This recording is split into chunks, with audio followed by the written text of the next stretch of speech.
Shalom, Horas, keluarga Jemaat HKBP Bumi Anggrek yang dikasihi oleh Tuhan Yesus Kristus. Amang, inang, anak-anak kami pemuda, remaja dan sekolah minggu.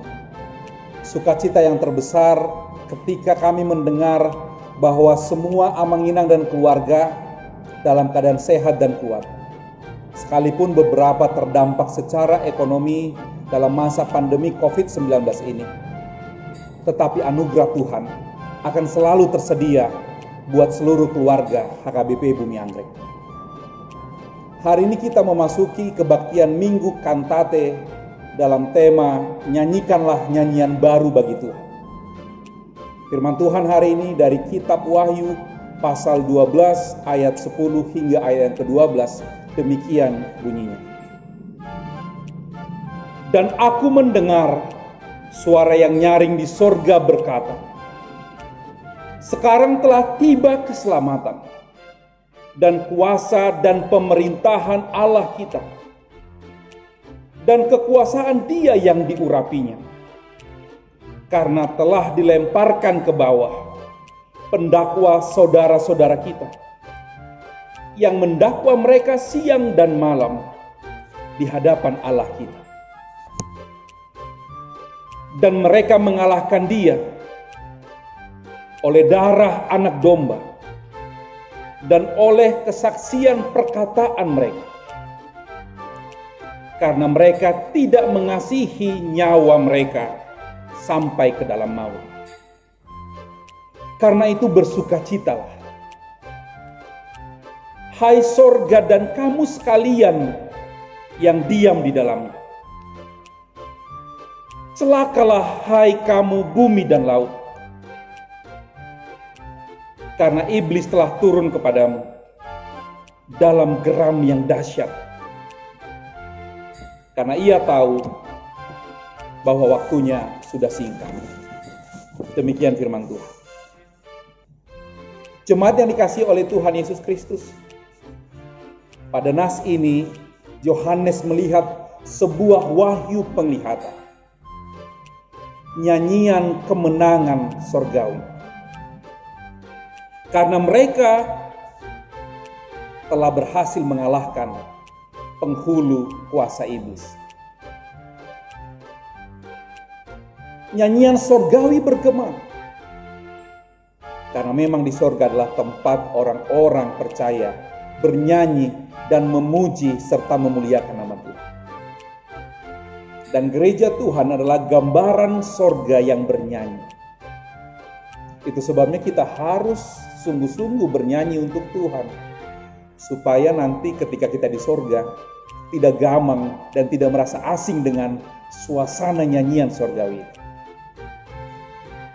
Selama masa pandemik COVID-19, rumah kita telah menjadi altar untuk bernyanyi bagi Tuhan, sehingga dari rumah kita diserukan nyanyian pujian atas kasih karunia Tuhan yang kita terima. Jemaat yang dikasihi oleh Tuhan Yesus Kristus, apa yang membuat sorga bersukacita dan bernyanyi?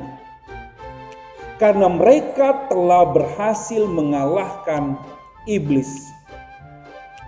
Di ayat 7-9 digambarkan peperangan antara Mikael sebagai penghulu malaikat Tuhan melawan kuasa iblis. Dan dalam pertarungan itu, iblis dikalahkan. Dalam kesaksian Alkitab, kita bisa melihat dan membaca bagaimana iblis bisa ada di dalam sorga dan dekat dengan tahta Bapa di sorga. Dari kisah Ayub, di Ayub 1 ayat 6 dan Ayub 2 ayat 1, di sana dituliskan, pada suatu hari datanglah anak-anak Tuhan menghadap Tuhan, dan di antara mereka datanglah juga iblis. Iblis masuk pelataran sorga. Nabi Zakaria juga melihat sebuah penglihatan sorgawi. Dalam Zakaria 3 ayat 1-2 dikatakan, kemudian ia memperlihatkan kepadaku imam besar Yosua berdiri di hadapan malaikat Tuhan, sedangkan iblis berdiri di sebelah kanannya untuk mendakwa dia. Dalam perjanjian baru, ketika Yesus mengutus 70 orang murid, dan sekembalinya para murid itu serta melaporkan pelayanan mereka kepada Yesus, dalam Lukas 10 ayat 18 Tuhan Yesus berkata, "Aku melihat iblis jatuh seperti kilat dari langit." Dari ketiga kesaksian Alkitab ini kita bisa melihat bahwa iblis ada di sekitar tahta sorgawi untuk mendakwa orang-orang yang dikasihi Tuhan. Sebelum naik sorga, Yesus berpesan kepada murid dalam Matius 28 ayat 18. Tuhan Yesus berkata, "Kepadaku telah diberi kuasa di sorga dan di bumi." Kemenangan Tuhan Yesus mengalahkan maut telah menjadikan Yesus menjadi pembela orang-orang di sorga, dan iblis tidak punya tempat lagi di sorga. Iblis tidak mendakwa lagi, sebab Tuhan Yesus menjadi pembela orang-orang yang percaya. Roma 8 ayat 34. Iblis dan tentaranya tidak mendapat tempat, sehingga semua orang-orang percaya di sorga menjadi lebih daripada pemenang. Lebih daripada pemenang. Roma 8 ayat 37. Orang-orang yang di sorga bersama dengan Bapa bersuka cita, sebab telah dipersatukan dalam persekutuan bersama dengan Tuhan Yesus Kristus. Seruan bersukacitalah, hai sorga dan kamu sekalian yang diam di dalamnya, adalah sebuah seruan sukacita bagi seluruh penghuni sorga. Sebab mereka di sana menikmati persekutuan bersama dengan Tuhan. Bersukacitalah, hai penghuni sorga.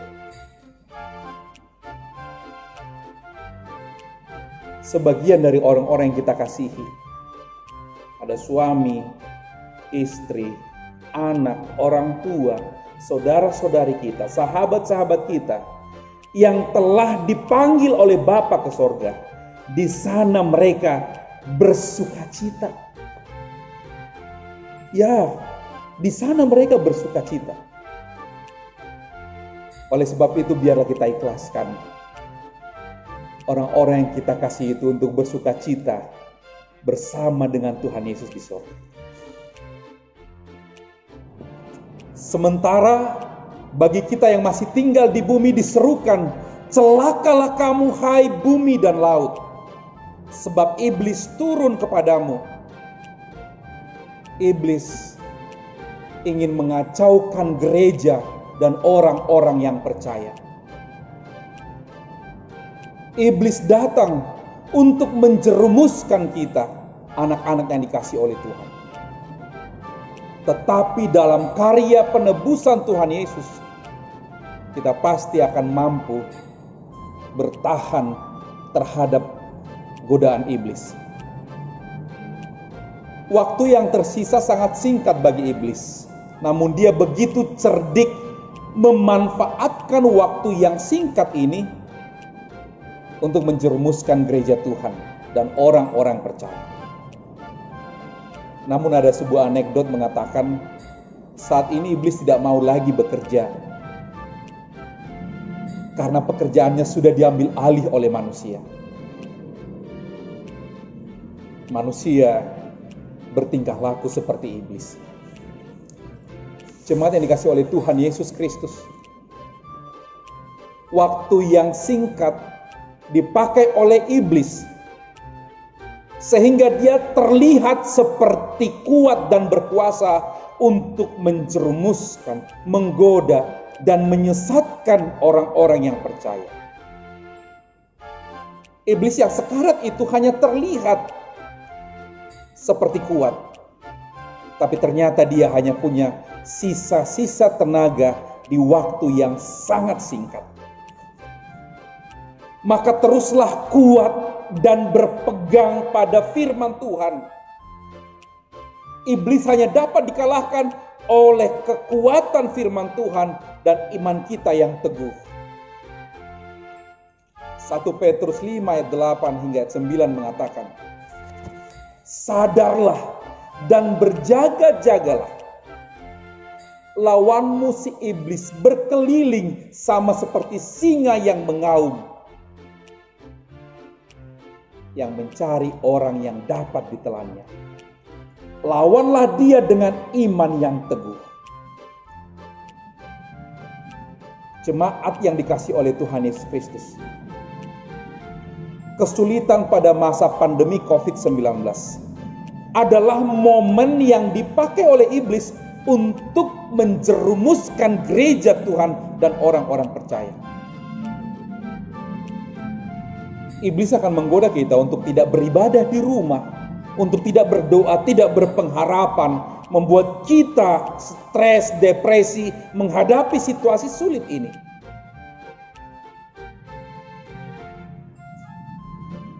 Tetapi ingatlah bahwa tenaga iblis hanyalah sisa-sisa karena dia sudah sekarat dari sorga. Sisa-sisa tenaga ini tentu tidak akan mampu memperdayakan orang-orang percaya. Tetapi sisa-sisa tenaga ini sungguh kuat dan mampu memperdayakan orang-orang yang tidak percaya, orang-orang yang tidak teguh dalam iman. Oleh sebab itu, amang-inang, pemuda, remaja, dan sekolah minggu, teruslah bergantung pada firman Tuhan. Teruslah berjuang pada masa pandemi COVID-19 ini, supaya kita dipersiapkan oleh Tuhan lebih daripada pemenang. Tetaplah waspada, tingkatkan iman dan imun, karena kita lebih daripada pemenang. Biarlah seluruh jemaat HKBP Bumi Anggrek dalam menghadapi masa pandemi COVID-19 terus berkantate dari rumah masing-masing, bernyanyi untuk Tuhan atas kasih dan perlindungan Tuhan yang kita terima setiap saat. Selamat berkantate, selamat menikmati kasih karunia Tuhan yang akan cukup bagi kita. Untuk menutup khotbah ini, kami persilahkan amang-inang dan keluarga untuk berdoa di rumah masing-masing. Tuhan Yesus memberkati. Amin.